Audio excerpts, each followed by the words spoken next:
السلام علیکم ملګرو. د مفتی سلمان اصغر صاحب نه یوې زنانه د خیز د بیماری په باره کې سوال کړی دی او ډیر قیمتي او اهم سوال دی. یو اسلامی مسله ده. کوشش وکړئ دا بیان مکمل وګورئ او ویډیو نور ملګرو سره لازم شریک کړئ. ډیر مسلمانان د داسې قسمه مسایلو نه ناخبري ځان په دې مسله پوهه کوي او بیا خپلو زنانو ته دا مسایل طریقې سره بیانول پکار چې هغوی ته د دې پته ولګي. راځئ چې دا بیان. یو زنانه سوال کړی دی، وایي چې زما حیض چې کومه ماهواري بیماري ده هغې ورځې ختمې شي او بیا هم زما اینه هغه بندیږي نه، نو اوس په زه د مانځه او د روژې دپاره څه کوم؟ ګوره د هرې زنانه خپل یو عادت وي، د هرې زنانه خپل یو عادت وي. د چا حیض ماهواري بیماري هغه 8 ورځې، د چا 15 ورځې، د چا 10 ورځې، د 10 نه سیوا نه او د 3 نه کمه نه.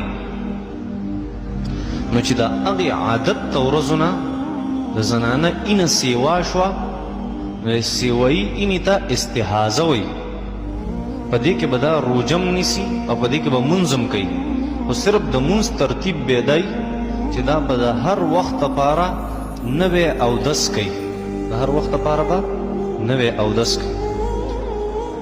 نبی علیہ السلام له یو زنانه راله، حضرت فاطمه بنت حبیش رضی الله عنها، یا رسول الله زما اینه جاری ده او ادریږي نه، نو زه به څه کومه؟ نبی علیہ السلام ورته وفرمیل توضئي لوقت كل صلاة، هر وخت.